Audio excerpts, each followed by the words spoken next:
Bonjour et bienvenue dans Météo du Bitcoin, j'espère que ça roule pour vous et je voulais voir avec vous petit topo sur le Bitcoin mais aussi ma stratégie super simple pour le bull market 2024. Globalement c'est le projet aujourd'hui, donc je vais faire assez court pour ce qui est de la météo, je vais vous donner tout de suite mon opinion et puis ensuite on va parler un petit peu de cette stratégie de hold, les deux altes que je vais hold et pourquoi. Pour le bull market, stratégie super simple, tout le monde peut le faire évidemment. Ce ne sont pas des conseils d'investissement. Observez ici un mec qui raconte simplement ce qu'il fait sur les marchés avec sa propre expérience qui peut être assez soutenue. Donc globalement, on a un Bitcoin qui, après 230 jours de consolidation, se retrouve maintenant dans la partie haute du range et au bout d'un moment, ça casse. Je vous dis, au bout d'un moment, on peut quitter le range et une résolution probable après un long range et une jambe haussière. C'est un pattern qu'on appelle simplement un rectangle de continuation, figure de continuation basique, et tu fais un truc aussi simple que ça, AB égale CD, ça paraît tellement simpliste, mais c'est le plus simple qu'on puisse faire. La résolution probable est à la hausse, tandis que globalement les bears sont un petit peu en stress. Maintenant qu'on est dans la partie haute du range, on commence à dessiner des patterns intéressants. Pattern intéressant ici, donc ça va être des cassures de trendline, des cassures de trendline oblique qu'on est en train, de retester ici. Ça peut être beaucoup de choses. Donc là, si vous voulez plutôt voir non pas un rectangle de continuation, mais vous voulez avoir plutôt un bull flag, ça peut être quelque chose qui peut être envisagé pour vous en termes de figure chartiste de base. Personnellement, ou alors on peut aussi voir des fanions, mais bon, toujours est-il que on est dans la partie haute du range et que actuellement la semaine commence un petit peu mal. Je vais vous identifier un petit peu cette zone que j'ai dessinée pour vous. Il y a plusieurs zones que j'ai dessinées. La première, c'est une zone qui fait une zone de support intéressante. Ça va être ce rectangle vert ici, qui correspond à quelque chose que j'ai fait pour les membres alpha. C'est la liste de toutes les VWAP ancrées, donc le volume weighted average price, le volume relatif au prix moyen, et ce qui permet de voir où est la moyenne des vendeurs par rapport au volume. Et on peut constater que globalement, depuis maintenant 220 jours, tous ceux qui ont vendu dans le Bitcoin d'une manière moyenne se retrouvent la tête sous l'eau dans ce rectangle vert qui va être notre ligne Maginot, un petit peu la frontière à ne pas franchir et même on pourrait dire un support. Ça fait très longtemps, normalement c'est des niveaux qui sont assez difficiles à traverser, c'est des niveaux qui font de la friction, qui correspondent aussi à nos volumes profile. Donc on était au cœur du volume profile, on était ici dans une distribution en forme d'histogramme. Donc c'est là où il y a pas mal de friction dans la zone et beaucoup de volume échangé. Et à partir du moment où on est au-dessus, globalement, les bears sont en stress et ils auraient plutôt envie de vouloir clôturer leur short tranquillou sans se faire défoncer, alors que l'équilibre des forces commence à jouer contre eux. Donc je dirais que tant qu'on n'est pas en dessous de ce rectangle, on n'est pas dans la case pauvre. Voilà. Donc l'illustration, c'est qu'en dessous, ça va mal. Donc globalement, un BTC qui revient sous les 60 000, on n'est pas content. C'est la pauvreté. Tant qu'on n'en est pas là, on est vraiment relativement tranquille et il n'y a aucune raison d'être bearish sur ce marché. Pour du plus court terme, avec ce début de semaine qui est un petit peu plus stressant, un petit peu plus rouge, avec la deuxième journée rouge ici, on a des liquidations qui nous attendent un petit peu plus bas. Ça, c'est un cluster de liquidation qu'on peut voir.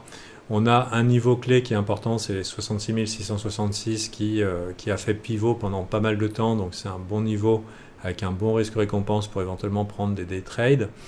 Et sinon, un petit peu plus bas, on a quand même, dans cette dernière semaine, accumulé pas mal de longues dans la zone et peut-être qu'on pourrait aller mécher.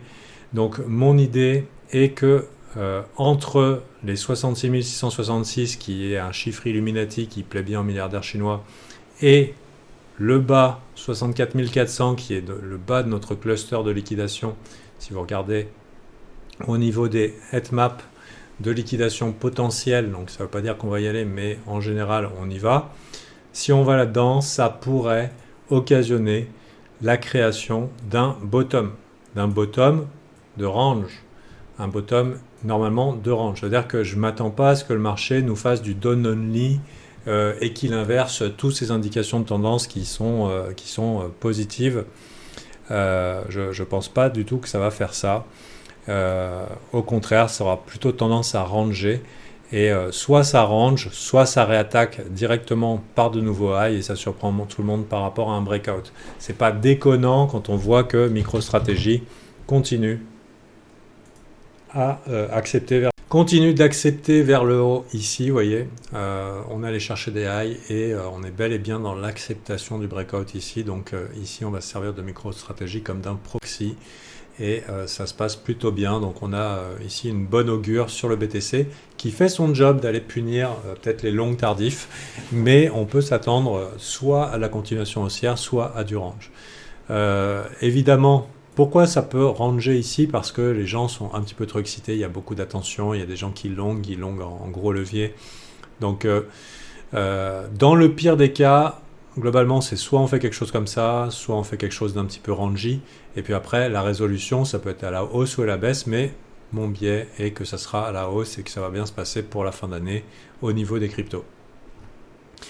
Voilà un petit peu. Ma seule idée ici, c'est que dans cette zone, donc entre la zone de maintenant à jusqu'en bas, là, ce rectangle, c'est là où le Bitcoin va probablement créer un lot.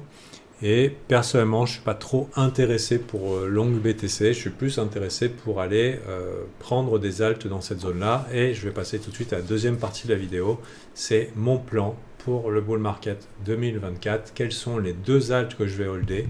Je vais pas super diversifier mon action. Tout ce qui sera de l'ordre de la diversification, pour moi, ce sera du trading, parce que c'est un marché qui fait beaucoup de rotation, où il y a souvent des nouveaux coins naissants, des hypes temporaires, donc ça demande beaucoup d'adaptabilité, la capacité de s'adapter quasiment en temps réel, ou alors sur des périodes de temps assez courtes.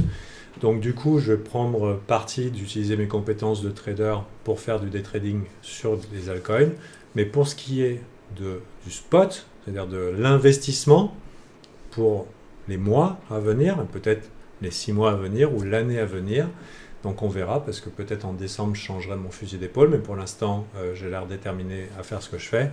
Mon plan très simple et stupide, ça sera d'investir dans Dogecoin et dans Solana. Tout simplement, moitié-moitié. Aussi simple que ça. Dogecoin, le king of the meme coin, et Solana, qui pour moi a des patterns similaires à l'Ethereum, et ça peut occasionner, donc pour Dogecoin, on peut avoir des targets entre 1 à 4 dollars carrément, et en tant que king des meme coins, et Solana à entre 600 et 1200 dollars, c'est des targets que je peux envisager, et genre il n'y a rien à faire. Voilà. J'aime bien ces grands noms. Alors j'ai fait une analyse d'1 heure là, pour l'équipe Alpha Team pour expliquer ça. J'ai expliqué les fractales, j'ai expliqué les targets, j'ai expliqué les market cap, les narratifs potentiels. C'était le thème d'Alpha Team aujourd'hui dans le groupe privé. Je ne vais pas vous la refaire, je sais qu'il y a des youtubeurs qui sont dans le groupe et qui vont probablement ressortir ma chanson. Mais globalement, ça me paraît des plays qui sont très sécurisés, c'est-à-dire que ça ne sera pas les multiples les plus ahurissants qu'on verra, parce que c'est pas la nouvelle pépite qui va faire x1000, etc. Parce qu'en fait, c'est pas du tout ma prétention. Ma prétention est de jouer le lentement mais sûrement, la protection du capital, pas besoin de rotationner, laisser le temps faire son ouvrage, et globalement, ça me paraît un play qui est facile. Allez, je vais étoffer un petit peu. Donc Solana, déjà, on a Sol ETH qui est en train de surperformer au niveau du graphique. Donc là, on a une tendance haussière, on a quasiment un air chart. Ça veut dire quoi? Ça veut dire qu'on n'est plus vraiment dans le cadre d'une tendance ici. On refuse vraiment d'aller beaucoup plus bas. Donc Solana est en train de défoncer Ethereum sur des assets qui sont à peu près, en plus en découverte de prix vis-à-vis de Solana. Ça veut dire qu'on n'a jamais été plus haut. On est dans un ATH sur Sol ETH. Ce sont des assets qui ont une volatilité relativement similaire. Donc pour moi, ça ne fait pas sens de me risquer sur Ethereum alors que Solana est en train de prendre la surperformance et ça se confirme dans le graphique. Donc je préfère m'exposer à Solana. Solana qui a un graphique actuellement qui évoque ce que Ether a connu il y a quelques années. Donc ça, ce sont les fractales que j'ai placés. Il y a 2 fractales ici. Il y a Solana par rapport à elle-même, ici. Donc ça, c'est une fractale d'amplitude. Vous remarquerez que le graphique ressemble de beaucoup. Donc là, je vous la refais intégrale. C'est le genre d'opium là, que j'ai servi aujourd'hui. C'est pas souvent que je fais de l'opium, mais des fois les troupes en ont besoin. Donc c'est le genre de fractal qu'on a. Grosse jambe haussière, consolidation, c'est en train de partir un petit peu dans le disbelief et c'est un petit peu ce qu'on a ici dans le graphique. Je vais voir si je peux effacer les drawings. Clac. C'est un petit peu ce qu'on a dans le graphique, dans une unité de temps, jambe haussière, consolidation, et c'est parti. Donc le premier chart pattern, ça c'est Ethereum, ça c'est Solana par rapport à lui-même, et j'ai respecté l'amplitude du graphe par rapport à lui-même, donc je ne suis pas allé chercher la jambe jusqu'en bas, donc on se retrouve quand même, plutôt que d'imaginer qu'on a cette amplitude qui va aller dans cette amplitude, vous voyez, je ne suis pas allé chercher jusqu'en bas, j'essaye simplement de respecter l'amplitude de la consolidation, et ici on a quelque chose de fractal qui est assez cohérent. Si on regarde le market cap d'Ether, un market cap actuellement d'Ethereum qui irait dans les $600, ça serait l'équivalent d'un flippening, enfin d'un Solana qui irait dans les $600, ce serait quasiment le market cap d'Ethereum à l'heure d'aujourd'hui. Deuxième fractal, c'est Ethereum quand vous étiez bébé et que vous ne connaissiez pas les cryptos. Donc si on regarde par exemple sur Poloniex, ETH, USD, qui a un graphique qui est un petit peu plus ancien. Personnellement, j'étais complètement en disbelief quand c'est arrivé. Magnifique jambe haussière, grosse consolidation, on n'y croit plus. Ça part, Ethereum à $400, mais c'est pas possible qu'il puisse monter ce petit enculé. Alors que moi, je l'avais connu à $30. Il y a des vidéos sur la chaîne, Ethereum $30, Ethereum va monter, etc. Déjà, on fait un x10 ici, ça consolide, et là, d'un coup, on se retrouve avec des grosses structures bullish. Je ne sais pas si vous connaissez ici des structures bullish, mais c'est à peu près celle qu'on a en ce moment. On pète les ATH et on s'en va. Donc c'est à peu près la configuration actuellement de Solana par rapport à lui-même et qui ressemble un peu moins à cette grosse figure d'accumulation qu'on a eue sur Ether ici. Donc je ne vais pas prendre comme fractal le gros move jusque dans les 2600, 4000 et quelques, mais je vais plutôt prendre ici cette petite poussée. Donc c'est une thèse que j'étoffe pendant 1 heure complète dans mon live alpha d'aujourd'hui, mais je vais globalement rester là ici. Donc ça nous donnerait une deuxième fractale. Bon, là il y a une mèche qui sort de nulle part sur Ether et ça nous fait un move qui peut nous emmener de manière assez réaliste dans les $600. Alors personnellement, je trouve que c'est assez conservateur parce que je pense que dans un prochain bull market, Solana peut atteindre un market cap assez équivalent à Ethereum quand il était dans ses ATH, c'est-à-dire un market cap dans les 500 milliards, ce qui peut emmener un Ethereum, ce qui peut emmener un Solana pas loin du chiffre rond psychologique des $1000. Donc ce que j'aime bien chez Solana, c'est quand BTC est bull, en général lui il suit. Je trouve que c'est un meilleur Bitcoin. Il a l'avantage d'être un petit peu plus neuf, peut-être moins sexy que les fameuses pépites des analystes fondamentaux et autres groupes de pump and dump que l'on trouve sur YouTube et Twitter. Mais ici, on a plusieurs narratifs. Déjà, ça a beaucoup d'attention. C'est un nom qui fait parler. C'est un nom qui intéresse potentiellement pour des ETF, qu'ils soient acceptés ou non. Ça peut être anticipé ou tradé. Et puis surtout, le graphique est joli. Donc Solana, sympa. Pas grand chose à faire ici. J'ai déjà connu ce genre d'événement, enfin ce genre de configuration de marché. Il y a juste à attendre et à laisser le temps faire son ouvrage. Pour Dogecoin, King of the meme coin, ça veut dire qu'il y a... Aujourd'hui, tu as un tweet sur Doge et puis tu as tout le monde qui dit « Oui, mais regarde WIF, et puis regarde Retardio, Je ne rigole pas, il y a un coin qui s'appelle Retardio et autres des mêmes coins. Hein. Vous allez sur PumpFun, en un clic, vous pouvez créer le vôtre. Il y en a plus que des mitochondries dans l'univers, hein, maintenant des mêmes coins. Je considère ici une fractale qui est la fractale de ADA, qui était censée être Omega Dead sur son bottom. Et en respectant les amplitudes, on se retrouve avec quelque chose qui me paraît assez cohérent, même si c'est optimiste. Bon, déjà, revisiter les 1$. Pour moi, ça me paraît évident que si Binance ou autre grand acteur du marché veut raviver la flamme de la crypto, il faut réveiller les morts. Hein. C'est ceux qui ont all-in le bottom Doge et qui pourraient être très contents de se retrouver à break-even en se disant « Oh putain, mais finalement j'ai rien perdu, j'avais raison, etc. etc. » D'autant plus que les meme coins ont beaucoup d'attention. Doge, c'est le king des meme coins. Les autres, c'est des pâles copies. Peut-être moins de performance, peut-être plus de holders coincés, mais en même temps beaucoup plus d'attention. Et des intérêts politiques avec Donald Trump, qui est copain avec Elon Musk, et Elon Musk qui tout le temps essaye de donner de l'attention auprès de Doge. Donc, dans un monde où les mêmes coins peuvent faire des fois 1000 ou des fois 10 000, celui-là peut nous faire un fois 10, relativement tranquille. C'est du même coin pour pépère. Du coup, je pense qu'une target réaliste de 1$ et plus si affinité, c'est pas mal.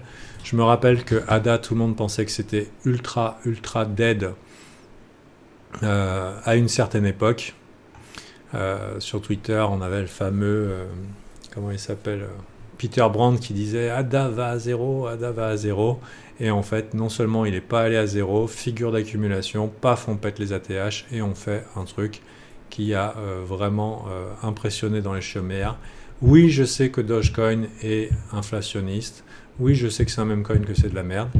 Mais je pense que c'est un play safe parce que les mêmes coins, il faut être très rapide.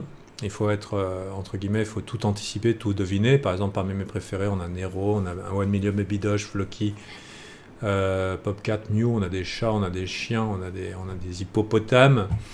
On a connu la mode des animaux avec les NFT et ça a bien marché, les singes, remember les Bored Apes. Mais je pense que voilà, d'un point de vue investissement, holding, Doge, c'est une manière de s'exposer à la belle histoire des mêmes coins, avec moins de volatilité, moins de massacres. Voilà, plus de confiance et de certitude. Mon but étant de dormir la nuit face à la volatilité. J'ai pas envie de me réveiller, demain ça fait moins 75% ou moins 100% parce qu'en fait, c'était un groupe qui avait organisé un pump and dump suivi d'un rug pull. 80% ou 95% des mêmes coins ont à peu près ce graphique qui les attend. Hein. Donc si à un moment vous êtes riche pour une raison quelconque, n'hésitez pas à garder les sous. Mais je pense que Doge, on pourra éventuellement le voir venir avec des narratifs divers tels que tout ce que peut inventer Elon Musk, monnaie sur Mars, achat de Tesla, enfin tout genre de trucs. Musk et Trump étant dans la même équipe. Trump pro-crypto. Bien sûr, je vais jeter mes Doge comme du poisson pourri si jamais comment ça s'appelle, Trump n'est pas élu, évidemment. Si Trump n'est pas élu, ça veut dire que moins de main dans la main avec Elon Musk et du coup moins de narratif crypto.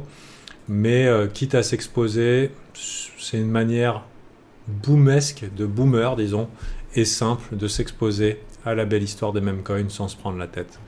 Bien sûr, je sais que vous avez tous votre parfum préféré, votre animal préféré, que ce soit un hérisson, un singe, une tortue ou autre, mais moi j'ai fait mon choix et c'est ma participation ici de vous dire comment ma stratégie ultra simple pour le bull market va se faire. C'est 2 alts, un mème et un nom qui tient la route.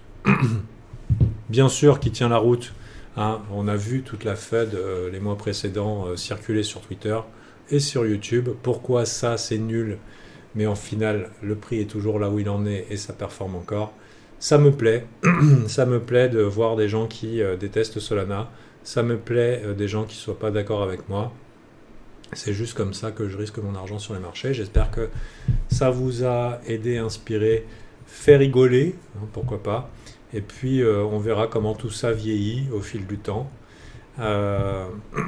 Mais comme je vous disais, les gens ont des targets en tête qui sont ridiculement basses parce qu'ils ont été nettoyés par 4 ans de faux espoirs, de pump and dump, de nettoyage, d'exit liquidity, de scam, d'accumulation en mode DCA qui mène nulle part.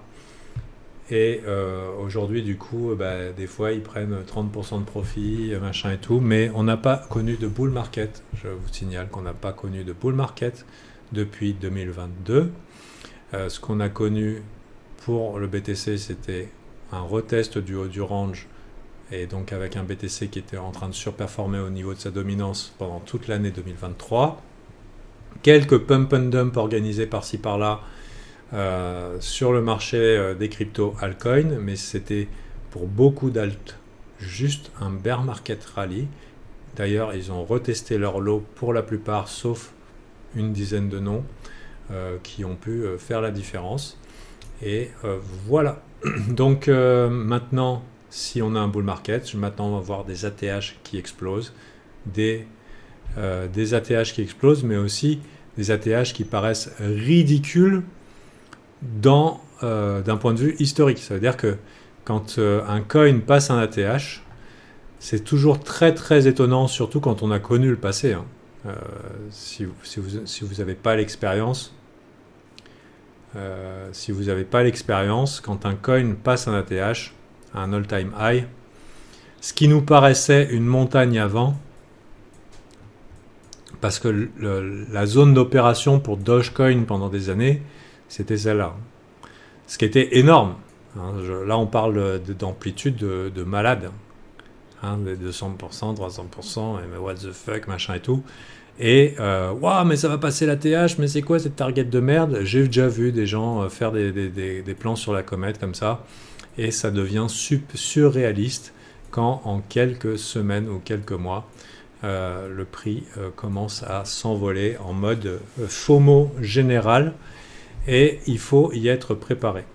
Donc si vous voulez bien vous y préparer, sachez qu'Alpha Team ouvre ses portes de manière toute particulière jusqu'au Black Friday avec plus de moins 50% de réduction pour l'année.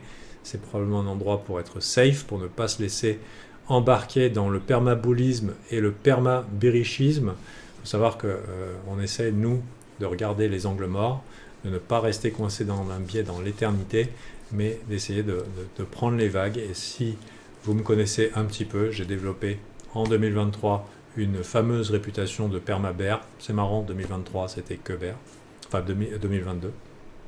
Et 2023, quand je suis passé bullish, il n'y avait personne. Et puis, pareil, mars, je commençais à m'inquiéter. Et les gens disaient, alors comme ça, on jongle avec les bagues long terme. Et ensuite, on s'est pris un moins 80%. Donc, il y a un moment où il faut être confiant. Il y a un moment où il ne faut pas être confiant. Et prendre les tournants, c'est des choses qui peuvent coûter cher aux gens. Alpha Team, ça peut être un bon endroit pour développer votre mindset, vos stratégies, vos plans. On ne donne pas de call, hein. Il y a des gens qui pensent qu'on va donner des calls. Je ne donne pas de call. Je partage parfois, juste par transparence, ce que je fais, pour pas que les gens me disent « Pourquoi tu ne nous as pas prévenus ?» Comme si je pouvais prévoir le futur. Il y a des intuitions qui sont bonnes, il y a des intuitions qui sont mauvaises. Ce qui compte, c'est jouer selon ces termes. C'est ce que j'essaye de faire.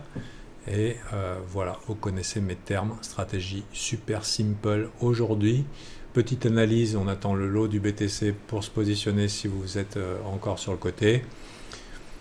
Puis c'est parti mon kiki pour la fiesta. Je pense qu'on va être plus riche l'année prochaine que cette année. Donc c'est très bien. J'espère que cette vidéo vous a plu. Et je vous invite à rejoindre Alpha Team et vous renseigner sur le Black Friday. C'est vraiment un endroit où vous pourrez progresser. C'est pas seulement de la théorie, c'est de la pure pratique en permanence. Et on vous prend vraiment par le callback, par la main et par le callback. Voilà. Si vous voulez demander aux membres Alpha ce qu'ils en pensent, ils seront très contents de vous répondre. discord.gg/alphateam. Bye.